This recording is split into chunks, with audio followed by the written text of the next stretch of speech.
La dernière tentation, telle que saint Luc nous la présente dans son évangile, la dernière tentation du Christ, le démon propose ou invite le Christ à se jeter du haut du temple dans le vide, et il lui dit « Non, les anges, si tu te jettes du haut du temple, les anges vont venir te porter ».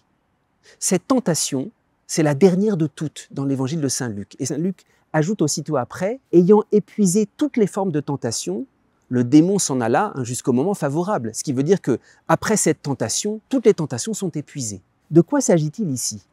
Ce n'est plus seulement le démon qui tente l'homme, c'est le démon qui invite l'homme à tenter Dieu.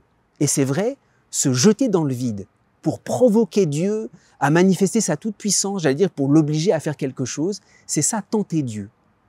En quoi est-ce une tentation?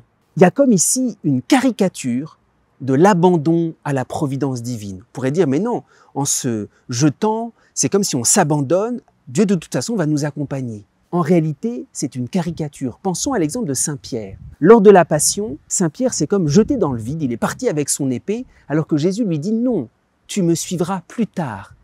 Et Pierre s'était obstiné, on s'est frayé un chemin, et Dieu n'a plus qu'à nous aider dans le chemin que nous-mêmes nous nous sommes fixés. L'abandon à la providence divine, c'est tout à fait autre chose. L'abandon à la providence divine, c'est au moins accueillir et accepter le fait que Dieu connaisse mieux que moi-même le chemin que je dois prendre. Et déjà, rien que le fait d'accepter cela, saint Pierre aurait dû accepter que Jésus le connaissait mieux que lui-même. Il aurait échappé à la tentation. Échapper au fait de tenter Dieu, c'est faire un acte de foi déjà. Dieu me connaît mieux que moi-même.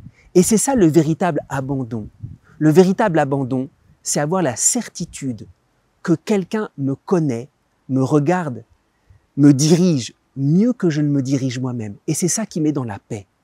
Lorsqu'on essaie de forcer, comme saint Pierre, de forcer un chemin, on n'est pas dans la paix, on est dans la fébrilité.